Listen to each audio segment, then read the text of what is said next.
Buenas noches. Buenas noches. ¿Me escuchan? Buenas noches, doctor. Sí, buenas noches.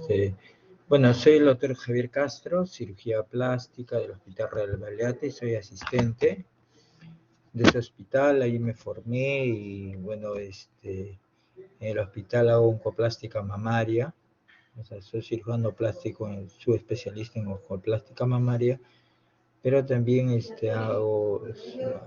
soy especialista en cirugía cosmética de contorno corporal, básicamente narices, mama y contorno, ¿no?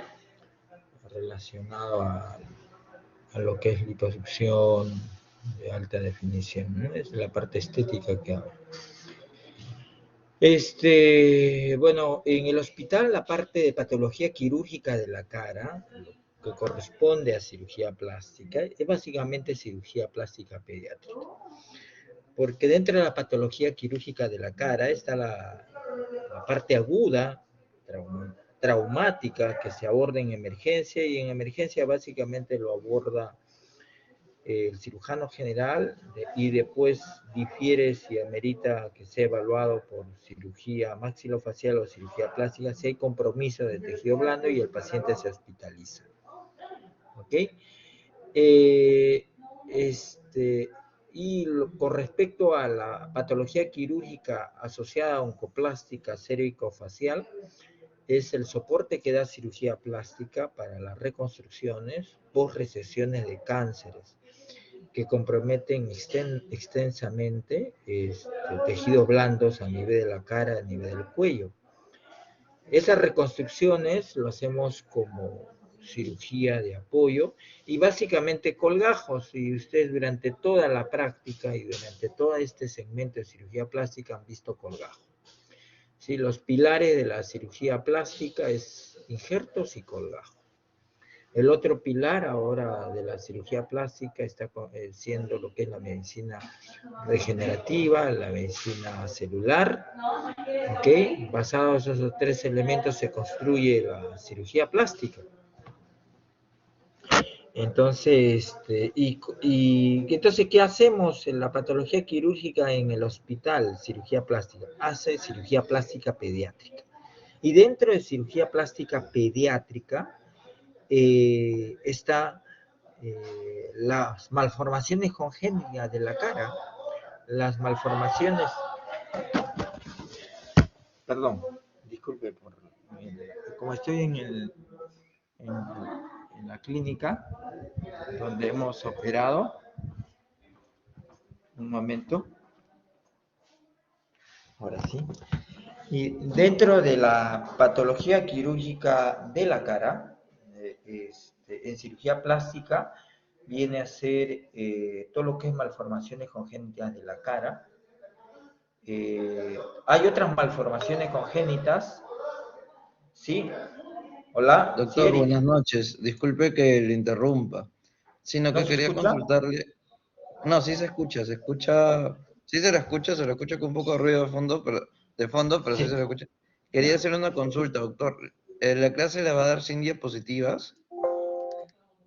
Solo esa era mi consulta, porque no se ve, entonces quería preguntar ello.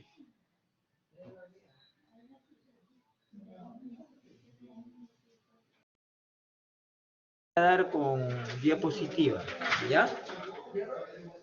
Lo voy a dar con diapositiva un momento.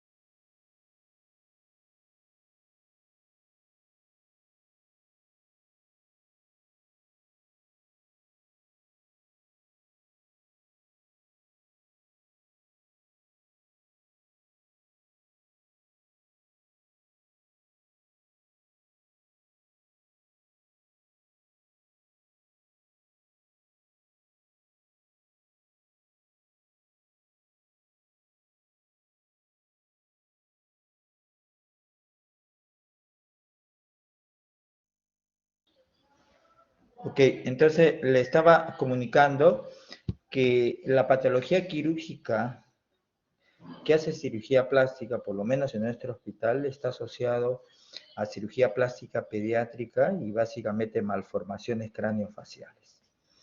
¿Ok? También aborda otras malformaciones de extremidades, del tórax, del abdomen, pero no está asociado a patología quirúrgica de la cara. Y dentro de las malformaciones congénitas de la cara, una malformación que es frecuente son las fisuras craneofaciales. Y dentro de estas fisuras craneofaciales, las más conocidas, como síndromes asociados, están las hendiduras labiopalatinas. Entonces vamos a ver en conjunto las fisuras craneofaciales. Es una patología muy compleja que amerita su manejo en forma multidisciplinaria, ya que no solamente se afectan los tejidos blandos, sino también el macizo facial. ¿Ok? Muy bien. Ahora ven la diapositiva. Muy bien. Sí, doctor, ya se ven las diapositivas. Perfecto. En este gráfico es un guacomoche, en la cual nos expresa así nítidamente malformaciones congénitas en la cara. ¿Ok? Es una persona adulta, en la cual ustedes ven que este paciente tiene microtia, tiene hemiatrofia facial izquierda, en ese guacomoche, guaco retrato, tiene una malformación congénita de la oreja, una microtia o oreja constricta. A su vez, aquí está representando que este paciente tenía una fisura labial, bilateral, porque este es el prolabio. Además tenía unas malformaciones laterales en la cavidad oral. Entonces, lo que le quiero decir que las malformaciones craneofaciales, las fisuras craneofaciales, han existido desde los albores de la humanidad. En estos tiempos, por factores epigenéticos, o sea, de tipo ambiental, ¿ya? Se han incrementado la incidencia de malformaciones craneofaciales. O sea, y es multifactorial, hay muchos factores epigenéticos que están apareciendo y han incrementado esta presentación. ¿Ok? Muy bien. Para entender un poco esta malformación congénita, tenemos que conocer aspectos embriológicos de la morfogénesis facial. Eso es importante. ¿Cómo se forma la cara? La cara se forma mediante los procesos faciales. Hay procesos faciales que vienen a ser masas de tejidos embrionarios que están constituidos por las 3 capas germinativas que organizan la cara y organizan muy tempranamente en la vida embrionaria, más o menos entre la 5ª y 8ª semana. Estos procesos formativos para dar origen en la cara son muy complejos y muy dinámicos desde el punto de vista nuclear, celular, histológico, y tienen que estar muy bien coordinados y son sensibles a factores epigenéticos, especialmente los teratogénicos.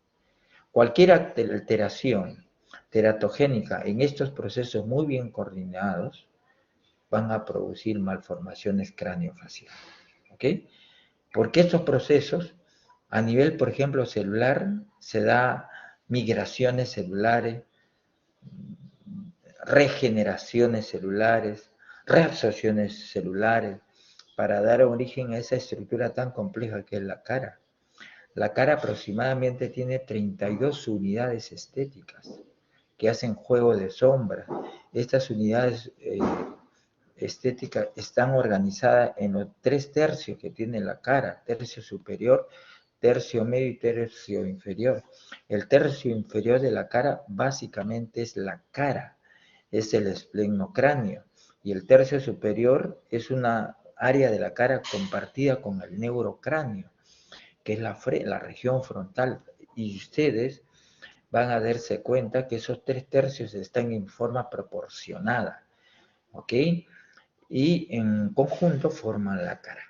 Cualquier alteraciones que ocurren en las etapas embrionarias van a dar origen a esta malformación congénita llamada fisura craneofacial, que viene a ser una pérdida de continuidad no solamente de los tejidos blandos, sino del esqueleto macizo facial. ¿Ok? Entonces, concepto importante, ¿en qué momento ocurre la embriogénesis facial? En etapas muy tempranas de la vida embrionaria, 4 a 6 semanas. En el momento que el corazón empieza a funcionar, que es a la 4ª semana de vida embrionaria, empieza la morfogénesis facial, en base a una cavidad única que va a formar la futura boca, que es el estomoideo. En base al estomoideo se va a organizar proceso maxilar, proceso mandibular, ¿ok? Después los procesos nasales, después los procesos frontales, que en conjunto va a dar origen a la cara. Vean ustedes que ya a partir de la 5ª, 6ª y 7ª semana, esta morfogénesis facial es muy intensa, mucho más organizada. Y en esta etapa ocurren todos los elementos que van a formar la cara. ¿Ok? Los huesos, los tejidos blandos, los nervios de la cara, tanto motores como sensitivos, los ligamentos, ¿ok? Van a dar origen a las cavidades que existen en la cara, que son 3, orbitaria, nasal, oral, ¿ok? En esta etapa bastante intensa de la morfogénesis facial. Vean ustedes acá este proceso nasal, este proceso maxilar y el proceso mandibular, ¿ok? Los procesos nasales van a dar origen a la nariz, pero también al labio, ¿ok? Estos procesos se van a unir, por ejemplo, a los procesos maxilar, que va a formar el tercio medio de la cara. El proceso frontal va a formar el tercio superior de la cara. Y el proceso mandibular va a dar origen al tercio inferior de la cara. Todos estos procesos se organizan en un inicio en base al estomoideo, que es la boca primitiva, y luego en función a las otras cavidades que existen en la cara, que es la cavidad nasal y la cavidad orbitaria.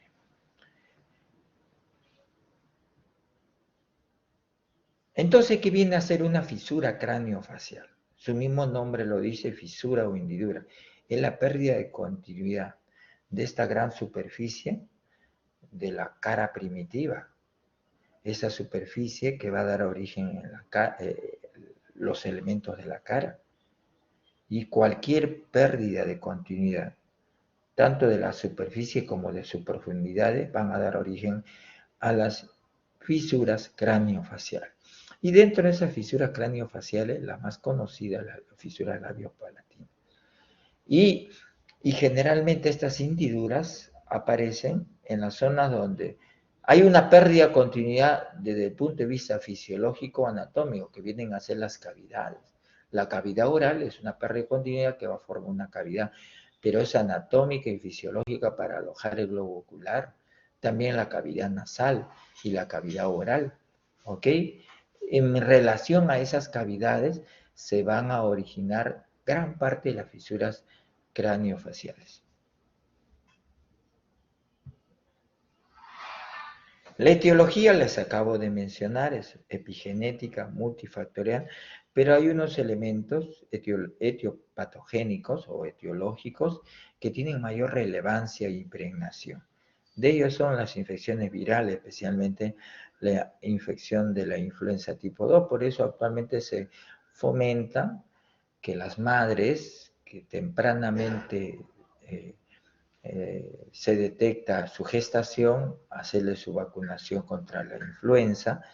Hay algunas infecciones como la toxoplasmosis que puede interferir en la morfogénesis facial y algunas enfermedades metabólicas que también tienen mucha impregnación y que puede alterar la morfogénesis de estos procesos que van a dar origen a la cara.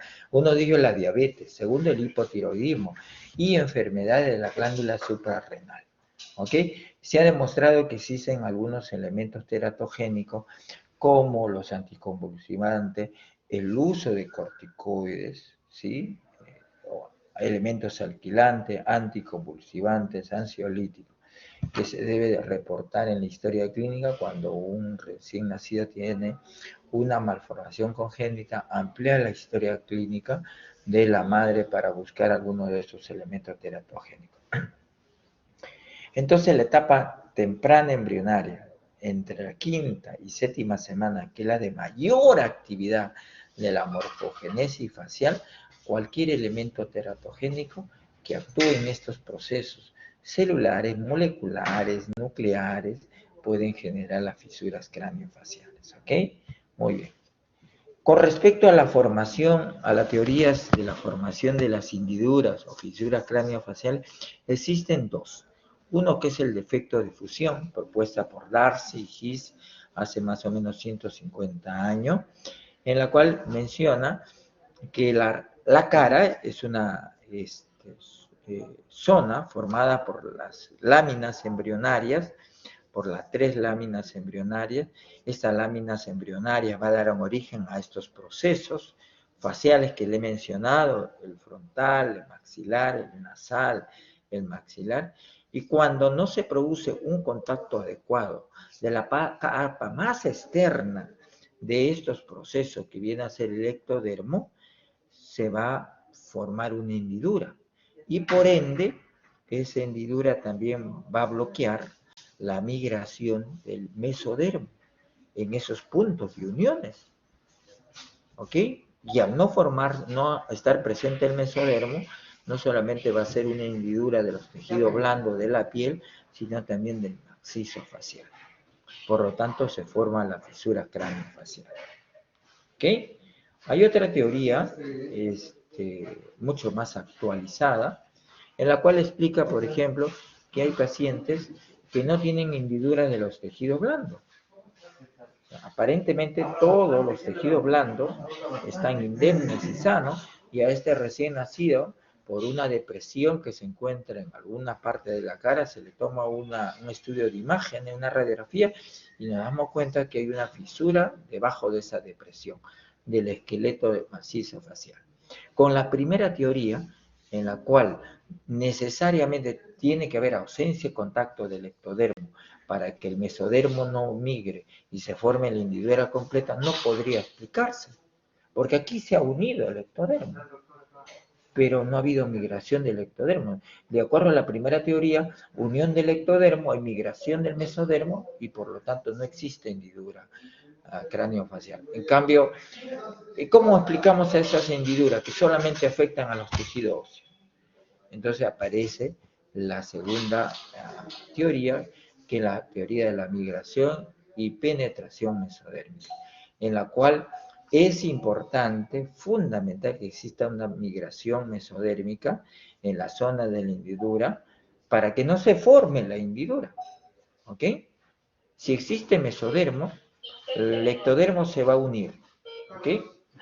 Se va a unir y no se va a formar hendidura. Si no hay una migración mesodérmica, se va a formar la hendidura de los tejidos blandos y del macizo facial. Y eso explica lo que no explicaba la primera teoría. ¿Okay? Desde el punto de vista epidemiológico, esto todavía sigue siendo inexacta, por lo menos en nuestro país. Esta referencia es de la epidemiología de otros países, porque estas malformaciones son patologías muy llamativas, muy escandalosas, que hacen que los niños sean ocultados y muchas veces no se reporte esta malformación. Nace el niño y son aislados y no se reporta. ¿Okay? Y muchas veces, nosotros no hacemos el diagnóstico de aquellas hendiduras craneofaciales donde solamente afecta el macizo facial, porque no tenemos experiencia en el diagnóstico o no hacemos una buena evaluación clínica del recién nacido, entonces no son reportados. Entonces hay mucha exactitud y se toma como referencia estadísticas en otros países, en otros lugares, en la cual se ha visto de que las fisuras craneofaciales más o menos están de cada 1000 nacidos vivos, puede presentarse una fisura craneofacial, y estas fisuras craneofaciales pueden estar asociadas a fisuras labiopalatinas. Otro se dice de que más o menos una fisura craneofacial se presenta solamente como fisura craneofacial sin afección del paladar y el labio, más o menos 1 a 5 casos por 1000 nacidos vivos. Tenemos que conocer un poco la clasificación de Tressier en las fisuras craneofaciales, propuesto por un cirujano odontólogo, Paul Tressier, francés, en la cual esta clasificación se basa mediante una evaluación anatomoclínica en el intraoperatorio. El niño está en sala y el cirujano evalúa la fisura craneofacial, ¿ok? Y hace una clasificación, ¿ok? Para esta clasificación se toma como referencia la cavidad oral, orbitaria y la nariz, ¿ok? Vamos a ver para que ustedes puedan entender mucho mejor. Hasta luego, perdón.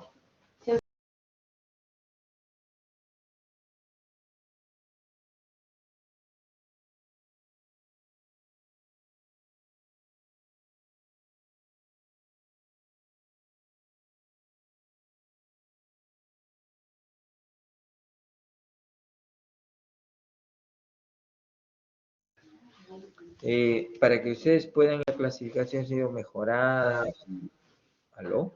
Mejorada por el doctor Kawamoto, todavía vive, es un cirujano plástico japonés, que se ha dedicado mucho a malformaciones craneofaciales, pero su especialidad del doctor Kawamoto es las microtias, pero hace fisuras craneofaciales, ¿ok?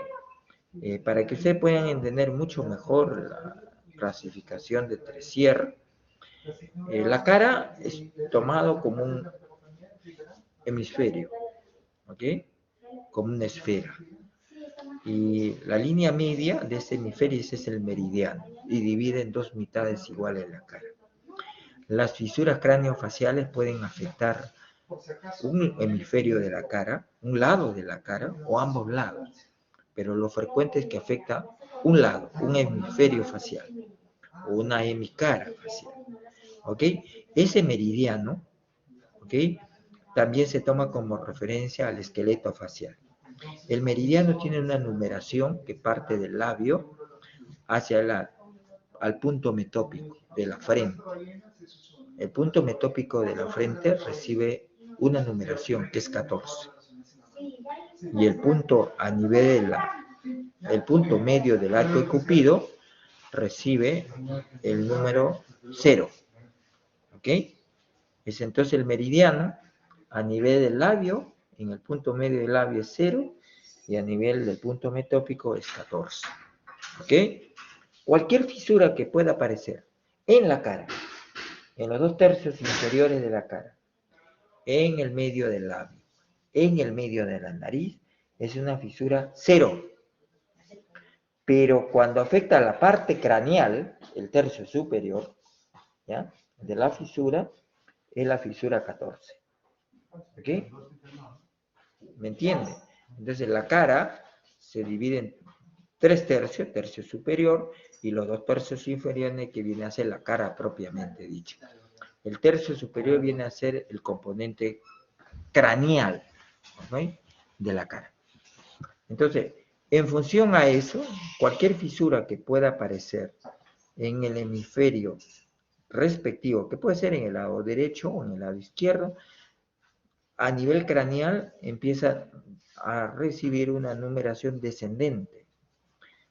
13, 12, 10, 11, 9, 8. Hasta la numeración 8 viene a ser el componente craneal de las fisuras craneofaciales. ¿Ok? Sigue en el sentido de la dirección de la manecilla de un reloj. Desde la fisura 7 hasta la fisura 0, 7, 6, 4, 3, 2, 1 y 0 es el componente facial de la fisura craneofacial. De la misma forma, extrapolamos al macizo facial, al componente óseo. ¿Ok? Igual, si es a nivel del tercio superior, que es el componente craneal, sería una fisura 14, y a nivel del tercio medio e inferior hasta el labio superior, sería una fisura 0. Si, por ejemplo, aparece en la zona que no es medial, continua a la línea media, sería una fisura 3.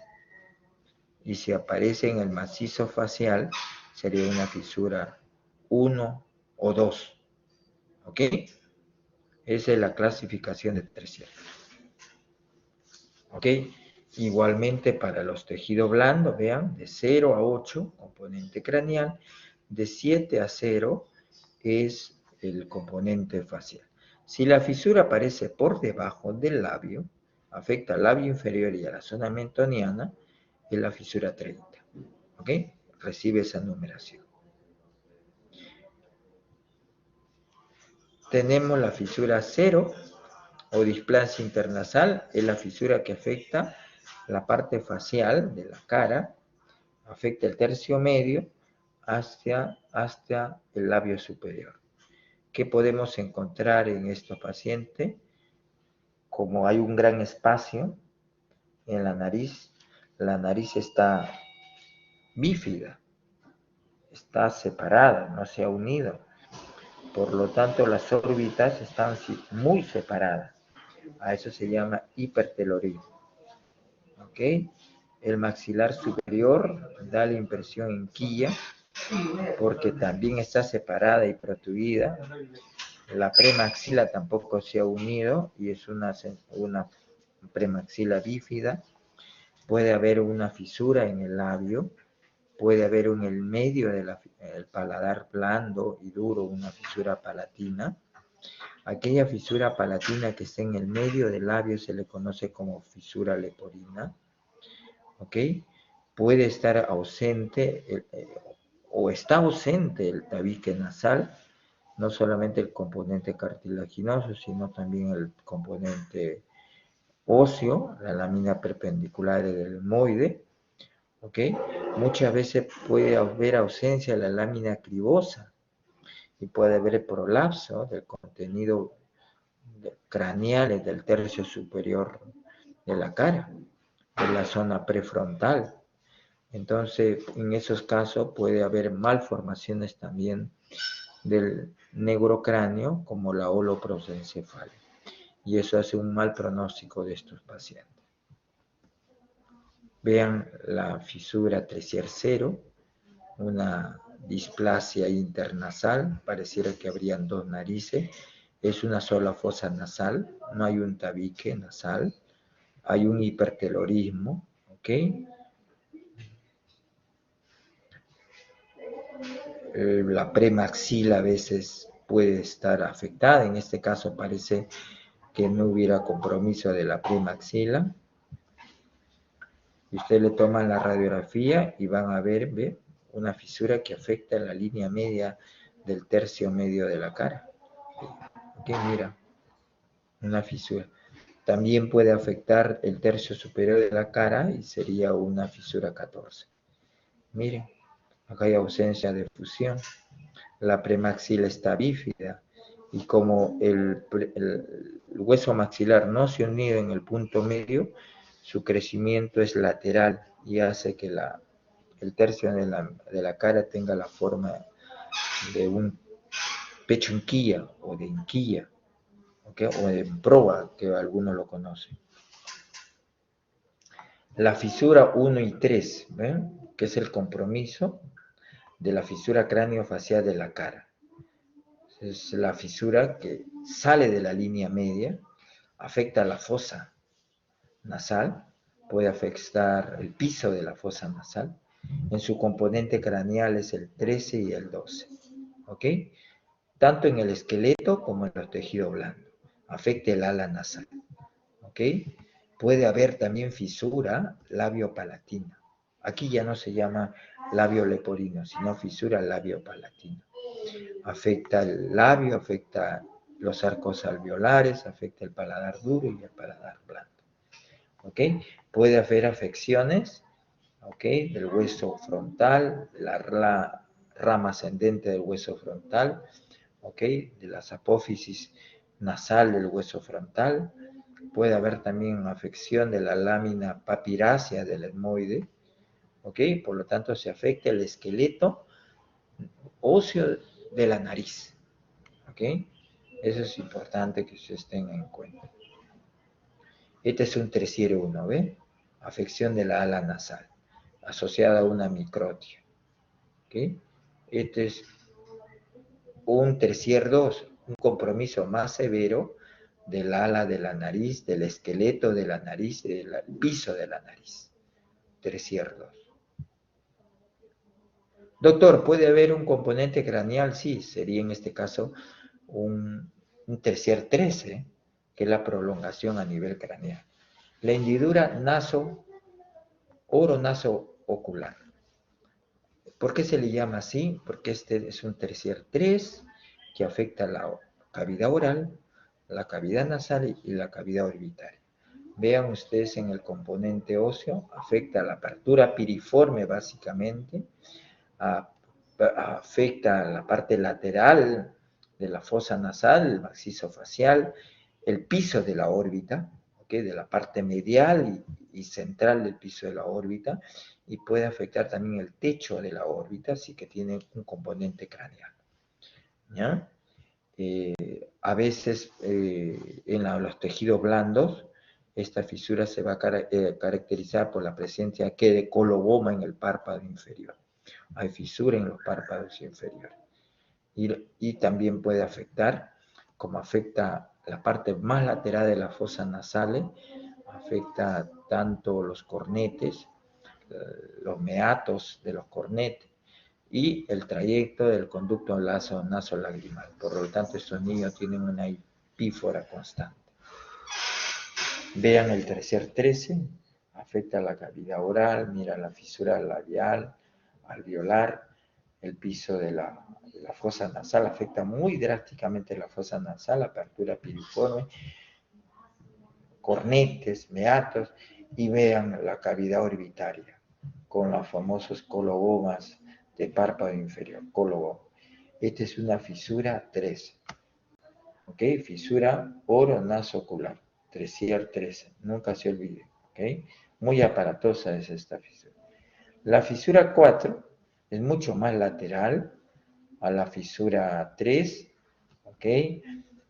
Afecta básicamente ya no a la cavidad oral, básicamente afecta a la mejilla y la parte lateral de la órbita. Por eso también se le conoce como melosquisis. Una fisura en la mejilla significa melosquisis. Puede haber coloboma en la parte lateral de la órbita, ¿ok? Aquí hay un compromiso del foramen infraorbitario donde sale el van infraorbitario, ¿ok? Y muchas veces, como afecta el piso básicamente de la órbita, piso medio y lateral, el contenido ocular se puede prolapsar. Vean, una afección muy importante de la cavidad orbitaria, ¿ok? Del tercio medio de la cara, de la mejilla, ¿ok? Este niño tiene otra malformación, otras fisuras también asociadas, ¿ok? Melosquisis tercier 4. El tercier 5 es mucho más rara, ¿ok? No tiene su presentación muy frecuente. En la parte más lateral de la mejilla y de la cavidad orbitaria, ¿ok? A nivel del arco dentario puede afectar, ¿ok?, las zonas premolares, mucho más lateral del foramen infraorbitario, y muchas veces puede estar asociada a microftalmia. El tercier 6 se caracteriza porque el coloboma es básicamente en el tercio lateral del párpado inferior, ¿ok? Va a afectar el zigoma, básicamente, la parte zigomática, y eso le va a generar una hipoplasia zigomática, ¿ok? Y hay que descartar con el síndrome de Checher-Collins, El Teacher Collins se caracteriza por la hemiatrofia malar, ¿ok? Y cigomática. Entonces, en el Teacher Collins hay hipoplasia, pero no hay fisuras, ¿ok? Si hubiera fisura, ya es un Trezier 6, ¿ok? Tengan en cuenta eso. El Trezier 7 es muy importante. Es el síndrome otomandibular, ¿ok? Trezier 7. ¿Por qué? Porque se caracteriza por macrostomía, ¿ok? No es microstomía, aquí ha habido un problema, ¿ya? Es microstomía, ha habido un error, ¿ok? Y su presentación es 1 de cada 3.000 nacidos vivos. Hay una afección del pabellón auricular, por eso se la conoce como síndrome otomandibular. Hay afección mandibular, hay afección del pabellón auricular y está asociada a una fisura lateral del labio, una macrostomía. ¿Ok? Vean este caso, síndrome otomandibular, Trezier 7. Gran macrostomía. Otro caso, una macrostomía, hipoplasia mandibular, ¿ok? Y malformaciones auriculares. En este caso se tuvo que hacer una queiloplastía lateral del labio, luego se tuvo que poner distractores para generar el crecimiento porque hay hipoplasia mandibular y este niño tenía una baja implantación del pabellón auricular. Entonces, este es el síndrome otomandibular. El Trezier 8 también es una fisura poco frecuente en la cual afecta básicamente la sutura frontocigomática, o sea, la pared lateral de la órbita. ¿Ok? Esa afección puede estar asociada al síndrome de Franceschetti y de Goldenham, porque al afectarse la zona malar puede generar también problemas de la articulación ATM, puede generar hipoplasia mandibular también, y hay que descartar muchas veces si está asociado a problemas auriculares el síndrome de Goldenham, que es un síndrome de primer arco branquial. ¿Ok?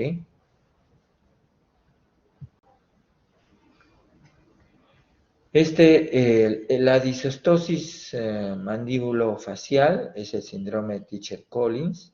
Vean ustedes aquí, hay hipoplasia malar muy marcada, poco desarrollo de la zona cigomática y malar.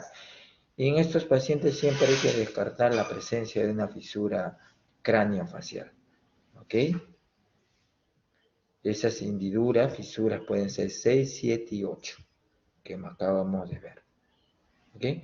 El Trezier 9 es muy rara, básicamente en la parte facial, afecta la parte más lateral del hueso maxilar y en cuanto al componente craneal, afecta la parte más externa del techo de la órbita. ¿Okay? Hay otras hendiduras craneofaciales muy raras que se pueden presentar asociadas al componente craneal y generalmente no los vemos, no lo diagnosticamos. Por ejemplo, puede haber un Trezier 3 y el Trezier 3 asociarse a su componente craneal. El Trezier 2, por ejemplo, puede estar asociado a su componente craneal. ¿Ok?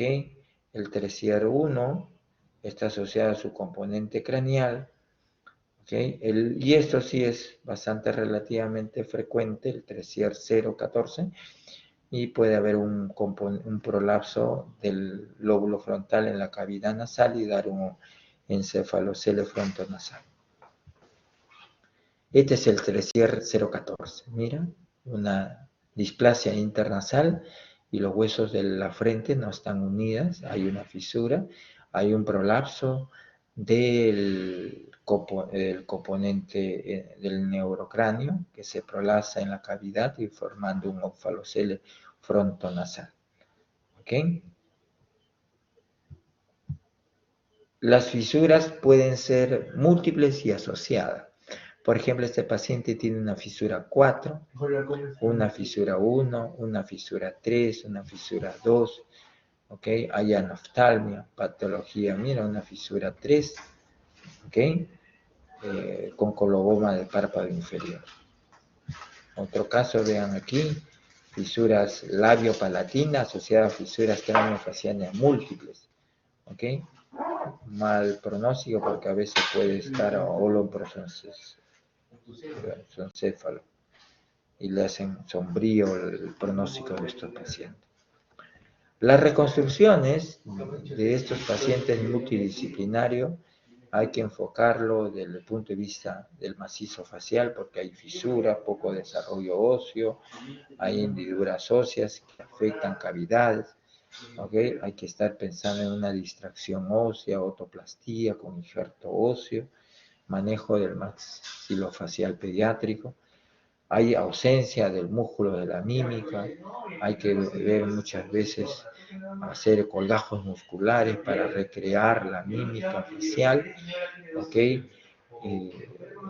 Patología bastante compleja porque tiene que haber gente, no solamente cirujano plástico pediátrico, sino microcirujano, porque a veces hay que hacer injertos, colgajos libres musculares para recrear la cara. Y colgajos múltiples para reparar esas hendiduras, trabajo multidisciplinario. La hendidura 30 es la hendidura que afecta el tercio inferior de la cara, que afecta el labio inferior y la zona mentoniana. Es rarísimo. Y cuando encuentren una hendidura 30, busquen malformaciones cervicales. Le voy a presentar un caso clínico del hospital que tuvimos, una paciente, un lactante de 4 meses, que nació con parto eutóxico. Vimos que no tenía antecedentes familiares para pensar en una afección genética. No hubo factores teratogénicos durante la gestación. Tenía una genética, un cariotipo normal. Y este paciente presentaba holoprosencefalia, o sea, había compromiso del neurocráneo, ¿ok? Había una hipoplasia ocular derecha. Eso, en la holoprosencefalia hace sombrío el pronóstico de estos pacientes. Tempranamente floculan estos pacientes. Vean este caso clínico. El paciente presentaba una fisura labial, alveolar, palatina completa, una ausencia del piso nasal, había una fisura de la apertura piriforme, un coloboma del tercio externo del techo de la órbita, había también una fisura acá craneal, vean muchachos, una malformación, también una fisura craneal bastante externa, deformidad de la calota, ¿ok? Entonces presentaba múltiples malformaciones este paciente. Aperturamos, miren, una fisura palatina muy amplia, con poco desarrollo del vómer, se comportaba casi como una fisura 0, ¿ok? Desplazamiento de la premaxila, ausencia de la apertura piriforme con una fisura 3, ¿ok? Bastante marcada. Entonces el diagnóstico de este paciente es una fisura craneofacial 3, ¿eh? Una fisura 3, oro, naso, ocular, ¿ok? Con su componente craneal, 11, ¿ok? Tenía a su vez otra fisura acá, una fisura 10, que en su componente, su expresión sería una fisura toso 1, pero que no tenía una expresión facial, ¿ok? Este paciente le operamos el labio, el paladar, para mejorarle su calidad de vida y después el paciente falleció. ¿Ok? tenía mal pronóstico por la holoprosencefalia. Todos los pacientes que tienen fisura craniofaciales, que no tengan malformaciones congénitas del encéfalo, tienen buen pronóstico. Y su manejo de estos pacientes multidisciplinario hacen que estos pacientes sean recuperables, no tengan estigma. En nuestro país no existe una unidad, ni siquiera un instituto de malformaciones congénitas. Tienen que ser referidos a otros países. O estos pacientes acaban recluidos y aislados de la sociedad, escondidos en el hogar. No hay ninguna política de salud pública para ver malformaciones craniofaciales. ¿Ok? Muy bien. Esto era la clase que le tenía que dar a ustedes. No sé si hay alguna pregunta.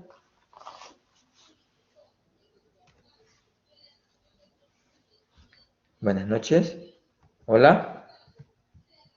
No, doctor, todo claro de mi parte. Sí. Bueno, es un poco una clase más de especialidad, pero la recomendación es que el diagnóstico de las fisuras craneofaciales es clínico o anatómico, luego por imágenes, un buen estudio de imágenes. Tiene que pedir básico una radiografía, o si no una litografía en 3D, que ahora se hace para hacer diagnóstico de fisuras craneofaciales. ¿Ok? Eso es importante. El diagnóstico precoz es importante para dirigir al paciente sobre su tratamiento en el futuro, si es recuperable o referirlo a un centro internacional para su manejo. ¿Ok? Eso es importante. Muy bien.